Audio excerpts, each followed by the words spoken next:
noches, bienvenida a la novena entrega de Economía al Cuadrado. Lamentablemente, esta vez tampoco estará Javier Milei, pero por un motivo fabuloso.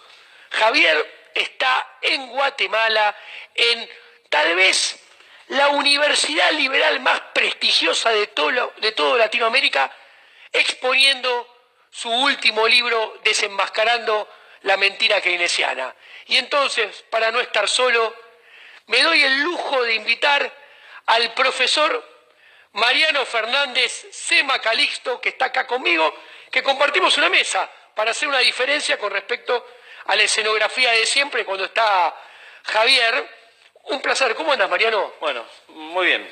Yo bien, pero el país anda bastante mal. Así que, bueno, gracias primero por invitarme. Es un placer estar con ustedes y comentar un poco la problemática que tiene hoy Argentina, que realmente es muy compleja y tiene perdedores, que es básicamente la gente.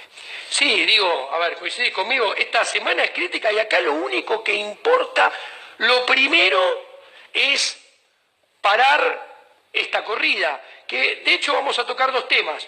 La corrida, ¿qué pasa? ¿Qué están haciendo?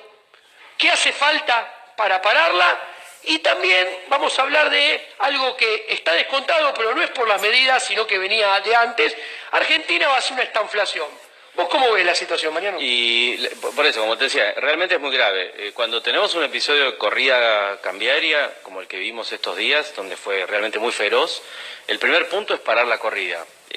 Creo que es importante, uno puede parar overnight, es decir, de la noche a la mañana una corrida, pero uno no puede generar de la noche a la mañana las medidas de largo plazo que permitan que esta corrida no se vuelva a repetir en el futuro. Con lo cual, ese es el desafío que tiene el gobierno hoy y no creo que lo esté encarando demasiado bien.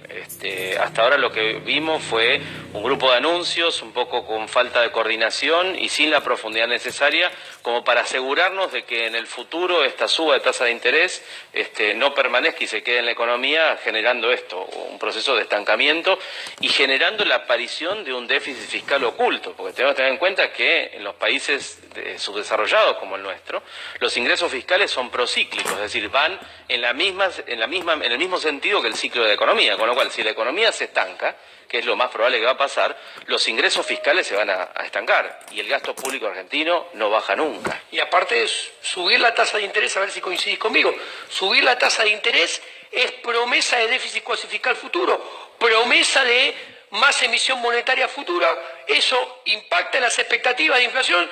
Al aumentar la promesa de emisión, aumenta las expectativas de inflación y la inflación va a tender a ir más alto. ¿Coincidís? Sí, no hay duda de que esto eleva el nivel promedio del estado estacionario de la tasa de inflación. Y el otro tema que hay que tener en cuenta, que es lo que vos decís, es la existencia del cuasi fiscal, ¿sí? Va a determinar un piso en la expansión monetaria futura y en las expectativas de inflación y en la inflación real.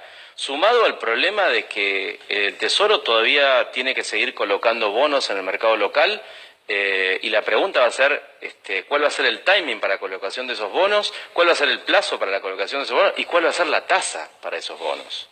Bueno, yo creo, a ver si coincidís conmigo, yo tengo una visión, a ver, me interesa mucho tu opinión. Primero te doy mi visión general de este problema. Yo creo que el Banco Central, está claro, puso toda la carne al asador, su carne, con su sistema de política monetaria basado en metas de inflación, que es un sistema que yo no considero el más idóneo, pero ¿qué pasa? El Banco Central actúa sobre los síntomas, o sea, te da el ibuprofeno para que te baje la fiebre, te dan analgésico para calmar los dolores, pero la enfermedad, el nudo del problema, tiene origen en lo fiscal. Y lo fiscal hace metástasis en todos los desequilibrios. Entonces, ¿qué pasa? ¿Quién se tiene que ocupar de ponerle o tomar el toro por las astas? Para mí, Presidencia de la Nación y Secretaría de Hacienda. A ver, Presidencia de la Nación dio un primer pasito que es positivo, pero dista mucho de ser todo lo que se necesita, que es enterró la conferencia de prensa del 28 de diciembre y le devolvió autonomía al Banco Central. Es positivo, pero no alcanza. Del otro lado, Duhovne prometió bajar las metas de déficit fiscal. Es una medida en el sentido positivo, en el sentido adecuado, pero insuficiente, porque están elaboradas como, bajo solamente la meta medio punto del 2018, como si el endurecimiento del mercado financiero internacional se hubiese terminado en este punto, cuando va a seguir en el 2019, entonces tendría que dar señales concretas en bajar todo el sendero de cumplimiento de metas de déficit fiscal. O sea, hay que bajar más el gasto público, más el déficit fiscal. Y acá, el presidente de la Nación tiene un rol fundamental. ¿Por qué? Porque el mercado, ¿quién es que te financia este gradualismo y te está pidiendo que aceleres este gradualismo? Es el quien te pone la plata y te dice, mira, cada vez te voy a poner menos plata y más caro. Entonces lo tenés que seducir, lo tenés que convencer. Y en este sentido, sería muy importante que el presidente cambiara y cambiara en serio. Por ejemplo, una reforma del Estado, achicar la cantidad de ministerios, hoy tenemos 23, Cristina terminó con 17, mientras De la Rúa funcionaba con 11 y Menem con 8. Tenemos 25% más de secretarías y subsecretarías que a finales de 2015. Debería haber un solo ministro de Economía. ¿Por qué? Porque eso te permite, uno, un plan económico consistente e integral. Además, te garantiza una mejor coordinación que la que hay hoy en día y una mejor efectividad a la hora de poner en práctica el plan. ¿Vos ves algo de esto como yo? Mira, yo te diría lo siguiente. Creo que el Banco Central ha tenido una política monetaria confusa, ¿sí? Pero la política fiscal, más que confusa, parece diseñada por el enemigo, ¿sí?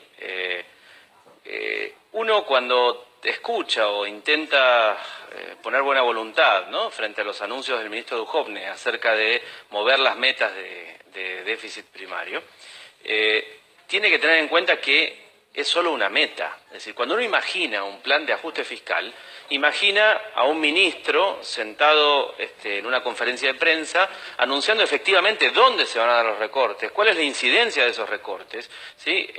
Y no efectivamente una enunciación general y abierta acerca de dónde va a recortar. Es decir, va a tocar un poco la obra pública, después hubo problemas con eso y hubo algunas marchas atrás en relación a la obra pública, después dice que la obra pública va a ser financiada con un programa de participación público-privada, en donde el Estado es el garante de la deuda, con lo cual es transferir el gasto otra vez al Estado. Con lo cual no existe, en primer lugar, no existe coordinación entre política monetaria y fiscal. Esencialmente, eso en la literatura se llama dominancia fiscal, y Argentina tiene un grave problema de dominancia fiscal. Entonces, en ese sentido, creo que deberían sincerarse los datos, ¿sí? Reconocer cuáles son las partidas que deberíamos cortar, enunciar un plan de ajuste fiscal en serio, y creo que esa es la manera en donde el Banco Central puede lograr reputación y poder contener en el mediano plazo la crisis que estamos enfrentando. A ver, pongámoslo en términos metafóricos, sí, para que lo entienda la gente. Me estás queriendo decir que, por ejemplo, Duhovne está prometiéndote pagar un café, cuando en realidad te tendría que explicar cómo va a organizar un asado y te va a decir y tendría que decirte qué va a poner en la picada, qué va a poner en el primer plato del asado, en el segundo y en el postre. O sea, claramente tendría que explicar un programa y sobre qué pilares. Por ejemplo, mira, la obra pública son 2 puntos del PBI, la voy a recortar 1,5. Las transferencias discrecionales a provincias son 1,8. 0,3 no las puedo bajar porque van a las cajas jubilatorias provinciales, pero me queda otro 1,5 que voy a bajar todo. Entonces, 1,5 más 1,5, 3. Mirá, el déficit primario era planeado 3,2, con esto te lo voy a bajar a 0,2. Eso me estás queriendo decir. Es decir, cuando hablo de un plan fiscal consistente en el tiempo significa enunciar cuáles son las medidas y enunciar básicamente cuáles son las partidas que se deben cortar. Hay otro punto que no se habló mucho, y es cuando uno compara, que también uno puede hacer otra metáfora, es en diciembre del año pasado, es decir, de 2017, se anunció con bombos y platillos que habíamos cumplido la meta de superar el primario, pero sobre la base de lo que se llama el base caja, es decir, lo pagado financieramente y no lo efectivamente gastado. Entonces yo le puedo creer a alguien que me dice, este año gasté lo que había previsto, pero me endeudé un poco más, con lo cual no cumplí la meta en términos base de vengado. Es decir, ¿le puedo creer a una persona, es decir, a un ministro que me promete que se va a ajustar el cinturón en el futuro, cuando hoy no se lo está ajustando? Es decir, es indispensable que tengamos ministros, es decir, un comando de ministros, que efectivamente tengan reputación. Es decir, la pregunta que tendríamos que hacernos hoy es si realmente este equipo económico perdió la reputación o no para hacer un ajuste. Porque ese es el otro problema central para entender el rol de la generación de expectativas, es decir, cómo va a ser el mecanismo para después futuras corridas. Bueno, yo creo que lo que estás diciendo es muy importante. Por eso es una de las razones que yo creo que hay que cambiar nombres ya. ¿Por qué? Duhovne es un ministro de Hacienda que cuando subió, lo primero que hizo fue cambiar las metas que había y pateó el equilibrio primario 2 años para adelante. Se iba a alcanzar el equilibrio primario en el 2019 y él asume y lo patea hasta el 2021. Después, las metas son poco ambiciosas. Es como decir, Usain Bolt corre los 100 metros en 10 segundos, la meta es yo prometo que voy a correr los 100 metros en 1 minuto y medio. Y además están mal diseñadas porque no tienen adentro los intereses, que es la cuenta que más aumenta porque te financias con deuda. Entonces, esto para mí obliga a cambiar los nombres, cambiar el programa, porque además hay mal diagnóstico. Y acá te quiero ir hacia unas filiminas, porque quiero mostrar que cuando el gobierno dice que todo esto es culpa del escenario internacional, se equivoca y muestra un mal diagnóstico. El escenario internacional solamente puso una gotita de agua adicional al vaso que se estaba rebalsando, no como esto. El problema son nuestras malas políticas que generaron este escenario que tenemos hoy en día. ¿Coincidís? Sí, de hecho, muchos economistas han venido alertando al gobierno acerca de la posibilidad y la probabilidad creciente de tener una crisis cada vez más cercana. Y bueno, efectivamente esta crisis vino, y las crisis no son profecías autocumplidas, sino que están relacionadas con lo que los economistas llaman los fundamentals, es decir, cuáles son los agregados y los números macroeconómicos que determinan la posibilidad de equilibrios o desequilibrios, ¿no? Mirá, es tan elocuente esto. Mira, primer gráfico. Bueno, ahí se ve clarísimo. Esto es el rendimiento del bono de 100 años. O sea, el bono más largo, lo que te muestra las perspectivas de largo plazo de la economía argentina. Cuando el rendimiento sube, es que el precio del bono cae, porque la gente se lo saca de encima porque no cree en el país. Entonces, mira, conferencia del 28 de diciembre del año pasado. Era casi el punto mínimo, o sea, cuando la gente tenía ese bono en su cartera. Conferencia de prensa, la gente dijo, no les creo más nada a estos muchachos, lo vendo, el precio cae, la tasa de interés del bono aumenta. ¿Esto qué muestra? Esto muestra que hay una salida masiva porque no se cree en la política argentina, fiscal, y que no empezó ahora, sino que empezó fuertemente a partir del 28... y ahí hay una advertencia para los mercados, para las futuras colocaciones. Es decir, si Argentina tiene que volver al escenario internacional el año que viene, este año ya anunció Caputo que no iba a participar en el mercado internacional, seguramente por esto, es que el costo del endeudamiento va a ser cada vez más caro, y va a ser más caro en términos diferenciales, más allá de la suba de la tasa de interés de Estados Unidos. Porque si uno compara la evolución del riesgo país de los países vecinos, vemos que el nuestro triplicó la percepción del riesgo, con lo cual hay un componente interno y creo que el detonante más importante. Esa filimina la tenemos, pasemos a la segunda filimina, director, por favor.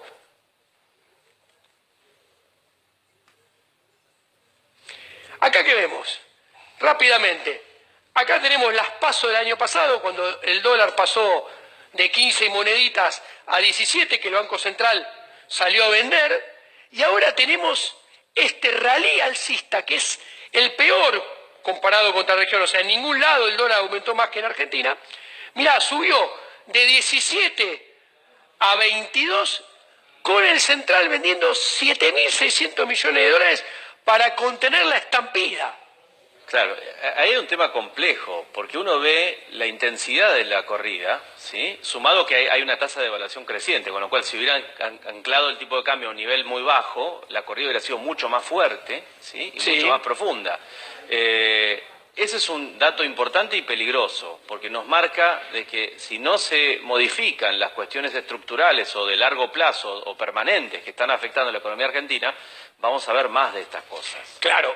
Y mirá, en la tercera filimina y cuarta filimina, vamos a la tercera, directora del tercer gráfico, nos encontramos que los que piensan que la devaluación es por un problema de tipo de cambio con respecto a nuestros vecinos, están mirando la película equivocada, porque mirá, acá tenemos el tipo de cambio real multilateral contra nuestros vecinos de Sudamérica, todos juntos. Es verdad que en los últimos días nuestra moneda se apreció, o sea, la rayita bajó, perdiendo competitividad contra los vecinos. Pero si vos mirás a dónde quedó, esto está hecho el día previo del salto a 23, quedó en los picos máximos. O sea, con lo acontecido previo al último salto, con la devaluación en nuestros países vecinos, el tipo de cambio se encuentra igual que en los puntos máximos de competitividad con respecto a los últimos 2 años. O sea, ¿qué quiero decir? Tenemos todavía mucho colchón cambiario. Entonces, la devaluación no es por un problema de la competitividad y de la economía real, etcétera, etcétera. No, a veces la confusión de siempre se nos llena de mercantilistas que creen que manejando, es decir, una visión de equilibrio parcial en donde creen que tocan el tipo de cambio y con eso la economía mejora. Hemos tenido muchas experiencias de eso y invitamos a los que nos miran a que hagan la cuenta de las veces que se devaluó la moneda y entonces deberíamos tener el país más barato del mundo, ¿tá? Y no es así. Exactamente. ¿Lo querés ver este mismo gráfico en promedio mensual? Pasemos al cuarto gráfico. Cuando le saco los últimos días, mirá dónde quedó abril. Claro. O sea, ¿qué quiero decir? El tipo de cambio en términos de competitividad, precio por tipo de cambio, contra nuestros vecinos de Sudamérica, estamos bárbaros, estamos cómodos en uno de los puntos máximos de la serie histórica. ¿Por qué? Porque el tipo de cambio nominal de Argentina se devaluó como el de ningún otro país, Mariano. Pasemos al siguiente gráfico, al quinto. Y acá, a ver, una cosa fue la conferencia que fue el error máximo de gestión, para mí, de los 4 años, o sea, me adelanto al final de esta administración, no va a haber error como ese, pero después hay una miopía, no es una miopía, un autismo con respecto a lo que pasa en el mundo. En verde tenemos la tasa de interés del Banco Central de referencia deflactada por la inflación de ese mes anualizada. Y en azul la tasa libre de riesgo aproximada por el bono a 10 años de Estados Unidos. En Estados Unidos subía la tasa de interés. Los policy makers de Argentina, con el jefe de gabinete a la cabeza, hicieron desplomar la tasa de interés llevándola a términos negativos. ¿Qué puede pasar, Mariano, con esto? Bueno, eso es típico, es lo que ve uno ahí, es una aceleración de la reversión en el flujo de capitales. Es casi de manual. Es decir, lo que estamos viendo ahí es que se amplía el gap, con lo cual se acelera la salida de capitales. Es decir, sumado a un escenario internacional que se empieza a poner un poco más duro, viene la torpeza del Banco Central en tocar las tasas en el sentido contrario de las que las debería haber tomado. Más allá de las críticas que uno puede hacer, como vos dijiste al principio, de elegir la tasa de interés como un instrumento. El tema es, no solo la tasa de interés la usaron como un único instrumento, sino que a partir de diciembre dejaron de tener política monetaria. Exactamente. Entonces, no hubo control de tasa de interés, y si hubo un relajamiento de las condiciones monetarias, no solo desde los agregados, sino desde la tasa de interés. En un escenario que se complica y empieza de alguna forma a cortar el financiamiento internacional a través de la suba de la tasa de interés, de los primeros países donde salen los capitales son donde se producen este tipo de políticas que van a contrasentido de cualquier buena práctica de un Banco Central. O sea, Mariano, más allá que nosotros pensamos que la tasa de interés no sirve como instrumento de política económica, si nos olvidamos de eso, quiere decir que lo usaron mal. Y en el sentido contrario al que lo debían haber usado. Claro, ahí uno puede entrar en una discusión acerca de la credibilidad o no la credibilidad. El tema es, si querés usar un instrumento, usar el instrumento y dar las señales claras. Hace poco hubo una entrevista a Guillermo Calvo y más o menos decía esto, es decir, teníamos una política monetaria confusa sumado a un desequilibrio fiscal, ¿sí?, que es un agujero negro. Entonces, con una política monetaria confusa, lo que hacemos es incentivar los problemas de la dominancia fiscal. Es decir, el fisco ahora está pisando al Banco Central y es el que condiciona de alguna forma la agenda del Banco Central. Y usar mal el instrumento también destroza credibilidad y reputación. Claro, es caro. Es caro. Muy caro. ¿Cuánto fue la corrida? Casi 8.000 millones de dólares perdió el Banco Central. Claro. Pasemos al siguiente gráfico. El siguiente gráfico es muy sencillo. En azul tenemos las LEVAX. En verde tenemos los plazos fijos de más de 1 millón. ¿Qué vemos? Que a partir del evento de diciembre, las LEVAX se planchan primero, luego empiezan a caer. La gente se pasa primero a plazo fijo de más de 1 millón y luego cae. Los plazos fijos también. O sea, se van de las LEVAX, se van de los plazos fijos. ¿Y a dónde se van?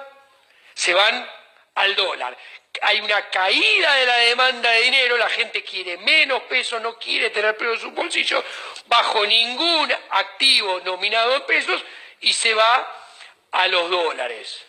Ahí hay un punto central, es decir, el amesetamiento de alguna forma de la demanda de LEVAX es para mí el punto central que debería estar mirando el gobierno, porque estamos frente a unas perspectivas que son bastante oscuras.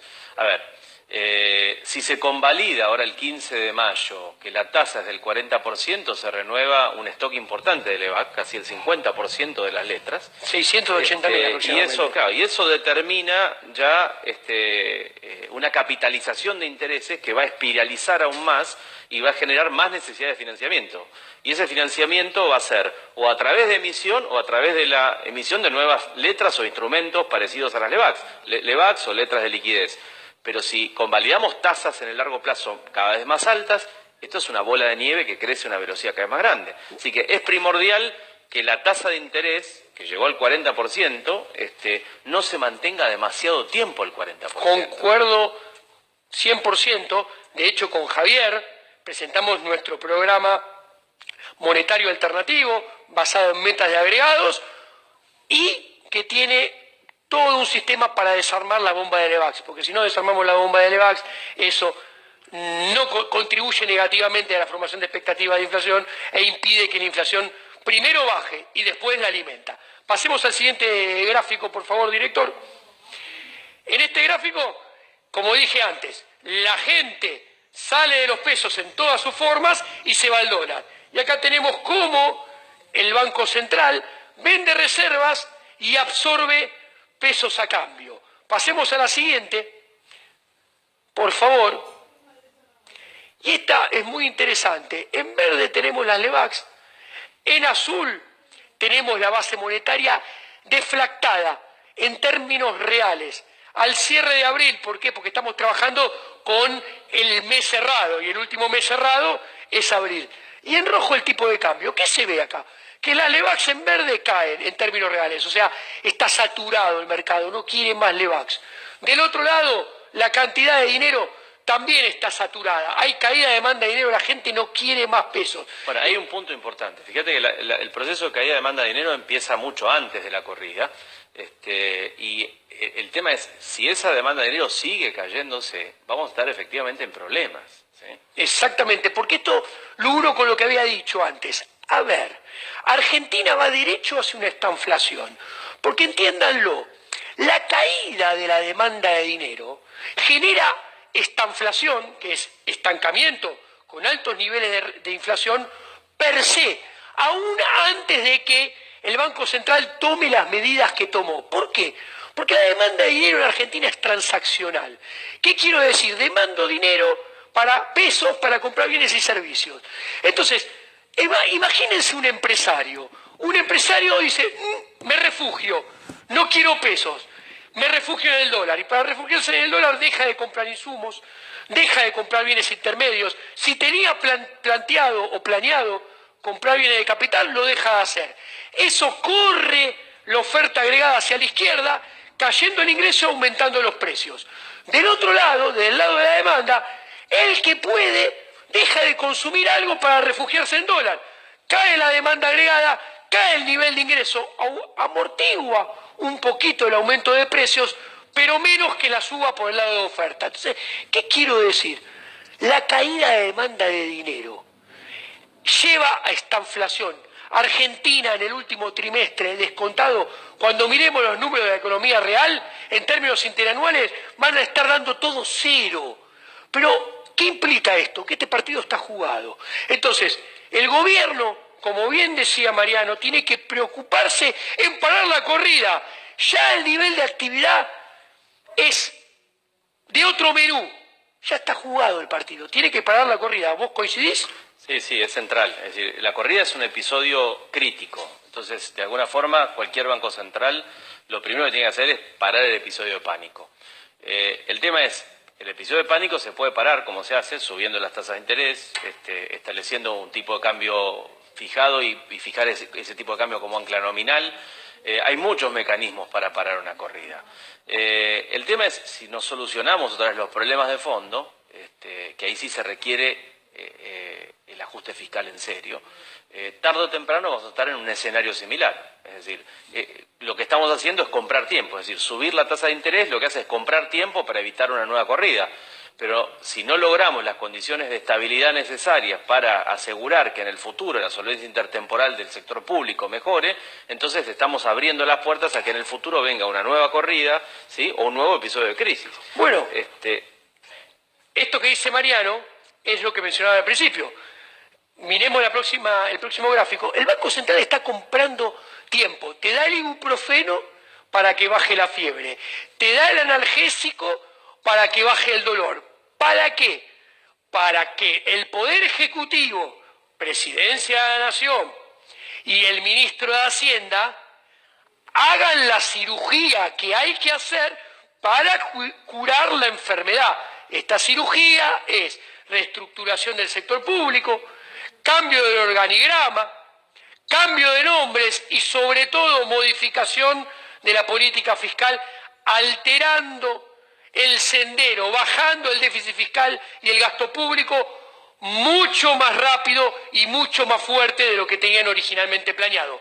Este gráfico que ven atrás mío es un ejercicio estático, que lo que quiere mostrar es vender reservas no es algo per se malo. ¿Por qué? Es un instrumento potente para eliminar el exceso de pesos. ¿Por qué? Porque si te cae la demanda de pesos, te genera esa caída un exceso de pesos, aunque vos dejes la oferta clavadita sin emitir más. Entonces, ¿qué muestra este ejercicio? Muestra, bueno, en términos reales, la cantidad de dinero hoy en día está acá.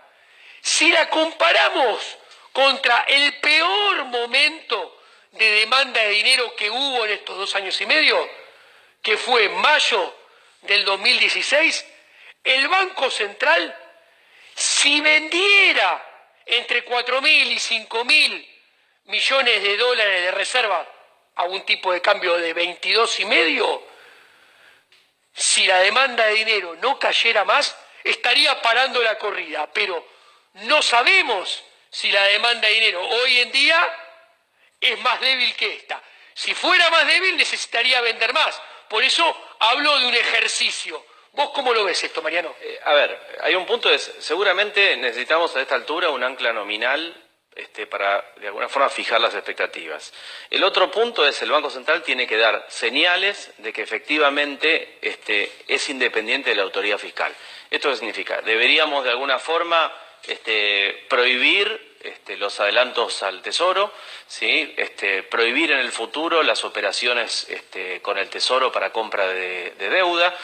Hay un montón de cosas que puede hacer el Banco Central que podrían incrementar de alguna forma, o recuperar parte de la reputación o la poca reputación que tenía, perdida, para evitar este proceso de caída en la demanda de dinero. Porque si entramos en un proceso de desaceleración o de caída en la demanda de dinero, no va a haber reservas que alcance. Y si fijamos una meta que no es la adecuada, entonces lo que estamos haciendo es, sí, vamos a estar rifando las reservas y vamos a estar en un proceso de canje de depósitos hacia pesos y de pesos hacia dólares, y ahí entramos en una especie, ya en la crisis de balance de pago pura, ¿no? Exactamente. Por eso yo creo que para evitar lo que está describiendo Mariano, es esencial el ajuste fiscal en serio ahora y para todos los próximos años. ¿Por qué? Porque, a ver, si yo emito, si hay menos gasto, menos déficit, necesito menos deuda. Al ponerle menos deuda, bajo la dominancia fiscal y necesito o aseguro que el Banco Central no tenga que emitir contra esa deuda. Al mismo tiempo, aseguro que no tenga que emitir adelantos transitorios, que son las dos grandes fuentes que alimentaron primero la emisión monetaria y luego el desequilibrio monetario, que primero por emisión generó un desequilibrio en el mercado de dinero, luego sumado a la pérdida de credibilidad y reputación, con la caída de la demanda de dinero, eso generó un potencial de desequilibrio del mercado monetario. Bueno, pasemos a la siguiente, porque el tiempo nos corre. Y esto me preocupa, Mariano. ¿Sabés qué? Es que el mercado le está mandando señales que los anuncios han sido muy insuficientes. A ver, si los anuncios, el que te financia el gradualismo fiscal te tiene que creer, porque es el que te presta la plata. Y si te la deja de prestar, es crisis de balanza de pago, como dijo Mariano. Entonces, si te cree, ¿qué implicaría? Que te sube el equity, te sube las acciones, te sube los bonos y te baja el dólar. Y nada de esto pasó. Los bonos no subieron, las acciones tampoco subieron y el dólar no bajó. ¿Acá qué tenemos? Acá tenemos el Merval en verde en el mercado doméstico y los ADRs argentinos en Nueva York. Todo bajó, Mariano. El mercado no está creyendo en las medidas. Hay dos problemas graves. Uno es la falta de consistencia de los anuncios de la política fiscal y sería la insuficiencia de la política monetaria, ¿sí?, para poder contener esto. Y el otro es la falta de coordinación y de un mando fuerte desde el punto de vista fiscal, ¿sí?, que permita avisorar que efectivamente se está cambiando el horizonte temporal del déficit.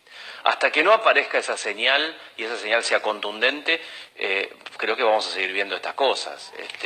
Se podrá recuperar en algún momento, pero la tendencia va a ser a la salida de capitales. Bueno, pasa que esto, el organigrama, yo insisto en el organigrama y los nombres, tienen que ir las dos cosas juntas, porque tiene que haber credibilidad y capacidad de gestionar y aplicar el ajuste. ¿Qué quiero decir? Yo puedo poner a mi gran amigo Javier Milei como ministro de Hacienda. Ahora bien, si Javier tiene que lidiar con 6 diferentes ministros de la órbita económica, lo más probable es que Javier se termine yendo a los 15 días porque se va a dar cuenta que no puede ejecutar el ajuste prometido. O sea, hay un problema. Estos nombres, este organigrama, no sirve para tomar las decisiones de política económica que hace falta tomar. Y además, si se animan a tomarla, nadie va a creer en que esas decisiones se van a poder gestionar eficientemente y llevarlas a la práctica. Pasemos a la siguiente y contame qué opinas de esto que dije. Sí, por eso, es un tema muy grave. Yo creo que podríamos pensar lo siguiente. No hay duda que esta corrida se paró, ¿sí? Pero ¿cómo vamos a quedar si no se hacen estas reformas para la próxima corrida? Que puede ser en un mes, en 2 meses, en 3 meses. Vamos a tener una economía mucho más débil, un banco central mucho más débil y una posición fiscal deteriorada por la disminución o el estancamiento del nivel de actividad. Si van a empezar a aparecer que no se cumplen las metas de déficit primario, vamos a empezar a ver que se desacelera la tasa de crecimiento de los ingresos tributarios, vamos a tener conflictividad en términos de los reajustes de salarios. Hay un montón de elementos que hubiera sido preferible que el gobierno esta vez tomara el toro por las astas y realmente unificar a los ministerios, cambiar a las caras y presentar un plan económico consistente. Bueno, hablando de el horizonte un poquito más largo, porque hacemos hincapié en que la política fiscal tiene que cambiar en serio, con bajar el gasto, bajar el déficit mucho más fuertemente y rápidamente, porque miren cuál es el plan de hoy en día. El gasto público en el 2019 se lo planea, si todo sale bien, que quede en torno entre el 41 y el 40%. Estos niveles del gasto son los que teníamos en 2014, cuando la economía ya no crecía. O sea, ¿qué quiero mostrar? Este nivel de gasto te asegura que Argentina no va a crecer en serio. Y encima, pasemos al siguiente gráfico, por favor, director. Te aseguran que el déficit fiscal, si sale todo bien, en el 2019 va a ser muy parecido al que heredaron en 2015. O sea, ¿cómo pensamos que la economía va a crecer y va a mejorar su capacidad de repago si el mejor plan, si todos los astros se alinean, es tener el mismo gasto que dejó el kirchnerismo prácticamente y tener el mismo déficit fiscal que dejó el kirchnerismo? Que, como contrapartida, miremos el siguiente gráfico. Y ahora nos vamos a endeudar a tasas más altas, ¿sí? Con lo cual el resultado financiero va a ser peor todavía y vamos a tener un problema de recaudación. Es decir, cuando la economía ya está empezando a mostrar signos de estancamiento, de hecho uno lo mira cuando hace un filtro de tendencia sobre los indicadores de actividad, el EMAE o el PBI, ve que estamos estancados. Entonces, es probable incluso que la economía retroceda. La economía va camino a una segura estanflación y en el término de solvencia intertemporal, la deuda, si todo sale bien y nada grave pasa, termina en 66 puntos del PBI en el 2019. Y miremos la siguiente, por favor.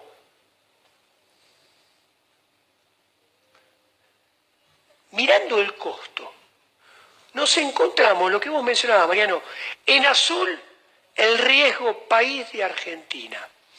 En colores, en las otras líneas, el riesgo país de nuestros vecinos. Y en barra, la diferencia entre nuestro riesgo país y el promedio de nuestros vecinos. ¿Qué quiere decir? Que no nos creen nada y que nos van a dejar de financiar. ¿Por qué? Nuestro riesgo país aumentó más de 100 puntos. Cuando miramos la diferencia con respecto a nuestros vecinos, aumentó también en un poquito más de 100 puntos, mostrando que nuestro riesgo país es el único que aumenta, mientras el riesgo país de los vecinos queda estable. ¿Esto qué muestra? Que el mercado no está penalizando a ningún emergente, no se está penalizando a nosotros. ¿Por qué? Porque nuestra política fiscal es insustentable y nadie está dispuesta a financiarlos en el largo plazo con esta trayectoria temporal. ¿Cómo lo ves? No, y hay un tema interesante. Si vos mirás el gráfico, cuando se hace el acuerdo y se reordena el problema de la deuda argentina, es como que nos ponen en foja cero. Sí. Y a partir de ahí lo único que hicimos fue deteriorarnos, porque salimos ferozmente a los mercados de capitales, sin presentar un plan consistente desde el punto de vista fiscal. Con lo cual está claro, es decir, no es una penalidad sobre los emergentes, es una penalidad sobre Argentina en un escenario internacional que se empieza a complicar y se va a complicar más. Entonces, el primer lugar donde van a salir los capitales van a ser aquellas regiones, aquellos países que presentan las mayores debilidades fiscales. ¿Y quién es el país que presenta la mayor debilidad fiscal de nuestros vecinos? Es Argentina. Argentina. Pasemos al siguiente gráfico y cerramos con esto, y me voy a sentar después de este gráfico con Mariano para que cerremos juntos el programa. Es la curva de rendimiento de los bonos argentinos en diciembre del 2017. ¿Qué es esto? Esto te muestra cuánto nos cobraban para comprarnos bonos, para financiarnos a 2 años, 4, 6, 8, 10, 12, 14 años, ¿no? Porque acá abajo está la Modified Duration. Y acá la tasa de interés. Bueno, ahora, esta es la curva de ahora. Muestra cómo para cada tramo el costo de financiamiento aumentó en forma muy importante. Aumentó más de 110, 120 bips, o sea, 1.1, 1.2%. O sea, a Argentina cada vez nos financian más caro. Entonces yo, señor televidente, yo les pregunto, si usted todos los meses gasta más de lo que es su sueldo y le están avisando, miren que cada vez le voy a prestar menos y más caro, ¿usted qué hace con su patrón de exceso de gasto y de gasto? Se empieza a cuidar, se empieza a fijar qué recortar primero y después llevarlo a la práctica. Bueno, esto es lo que necesita Argentina y que no lo hace Argentina. Y que todos los economistas liberales remarcamos desde el primer día que se anunció el plan fiscal, haciendo hincapié que este no es un gobierno liberal y que este es un gobierno que presenta un plan fiscal insustentable que agranda las enfermedades de fondo en lugar de aplacarlas. Entonces, me voy a sentar con Mariano Fernández Ucema Calixto para cerrar el programa. Sí, un punto interesante para ver en eso es, uno puede pensar, de hecho están todos los libros de texto, lo di la clase pasada, en la medida que aumenta la tasa de interés a la cual nos estamos endeudando y aumenta el nivel de deuda, aumenta la probabilidad de default también. Sí. Con lo cual, esa tasa está reflejando una penalidad que le está poniendo el mercado por un eventual futuro default al cual podría acceder la Argentina si efectivamente seguimos por este camino.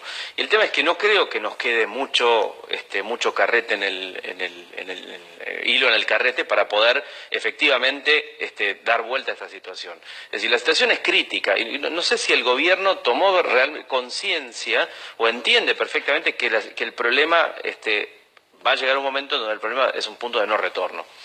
Bueno, yo coincido 100% con vos. Yo creo que esta coyuntura que está teniendo lugar en estos momentos, a mí lo que más me aterra, más incómodo me pone, es que es crónica de una enfermedad anunciada que se agrava, y que si no se la ataca en serio, nos va a llevar al deceso, va a terminar mal. ¿Y qué me asusta? Que cuando yo miro en la composición del gabinete, cuando yo miro quién concurre a las reuniones con el presidente de la Nación y con la jefatura de gabinete, porque hay que tener bien en claro, todo esto lo manejan, lo deciden y hacen el diagnóstico Caputo, Duhovne, Quintana, Lopetegui, Marcos Peña y el presidente de la Nación. Y los economistas más consultados son Caputo y Duhovne. Caputo y Duhovne son dos profesionales ligados estrictamente al mercado financiero. No son macroeconomistas. ¿Y saben cuál es el problema? Los economistas 100%, llamémoslo financieros, piensan que todo es financiable y es eternamente financiable, hasta que de un día para otro, se dan cuenta que esto no es así y nos dejan de financiar. ¿Vos coincidís conmigo, Mariano? Sí, lo triste es que la literatura es clara, se escribió hace tiempo, con lo cual hay herramientas para poder solucionar los problemas, pero pareciera como que no existe la voluntad política para poder hacerla, como vos decís, porque siempre se patea la pelota un poco para adelante en el sentido de, bueno, en los próximos 6 meses se va a solucionar, va a venir un escenario mejor internacional. En realidad lo que hay que hacer es ajustar las cuentas donde hay que ajustar, es decir, esencialmente tocar las cuentas fiscales, y lo monetario va a acompañar, porque esa es la definición de dominancia fiscal. Bueno, Mariano, coincido con vos. Vamos a cerrar el programa. Buenísimo. Yo voy a dar el último mensaje. Recuerden, siguiendo lo que dijo Mariano Fernández Ucema Calixto, el Banco Central está hecho para evitar el mal. No puede hacer el bien, no puede imprimir nivel de actividad, no puede imprimir empleo, no puede imprimir poder adquisitivo. Esto es así en una macroeconomía sana. Esta afirmación se vuelve todavía más verídica si tenemos una macroeconomía con fundamentos muy débiles y desequilibrios profundos que ganan envergadura, como le pasa hoy en día a Argentina. Entonces, señor presidente de la Nación, Mauricio Macri, toda la responsabilidad está en sus hombros. Usted es el único responsable de dar por finalizado esta situación y reiniciar el camino hacia donde se debe ir. Pero para esto debe hacer lo que nunca quiso hacer y lo que nunca hizo hasta ahora. Tiene que poner la economía por sobre la política, por primera vez desde que ejerce un cargo ejecutivo en el sector público. Debe priorizar lo económico por sobre lo electoral. Su horizonte debe ser mejor, primero, parar la corrida, segundo, cambiar lo que hay que cambiar para corregir y curar la enfermedad y no ganar elecciones, porque ya la macroeconomía, como no se hizo lo que se tenía que hacer cuando se debía, va a ser la primera vez que le va a jugar electoralmente en contra. Ponga por primera vez la economía por sobre la política. El objetivo tiene que ser parar la corrida, curar la enfermedad macroeconómica y dejar de lado por primera vez los resultados electorales como principal objetivo. Mariano, ¿te gustó? ¿Te sentiste cómodo? Muy bien, gracias. Bien. Para nosotros, de mi parte... Somos portadores de malas noticias, pero bueno, nosotros avisamos, ¿no? Bueno, pero acá tenemos que recordar a nuestro amigo Javier Milei. Sí. ¿Cuáles son los economistas que le llevan buenas noticias a los políticos? Ninguno. Algunos keynesianos. Claro, los keynesianos, pero no son buenos economistas. Pero claro. No son buenos economistas. Están en realidad supeditados al poder político y a la corporación política, que es la principal causante de nuestros males, desde hace 90 años casi. Totalmente de acuerdo. Le doy la mano a Mariano. Bueno, muchas gracias. Un placer estar con Mariano acá y nos encontraremos la semana que viene en la 10ª entrega de Economía al Cuadrado. Bueno. Buenas noches, muchas gracias. Gracias.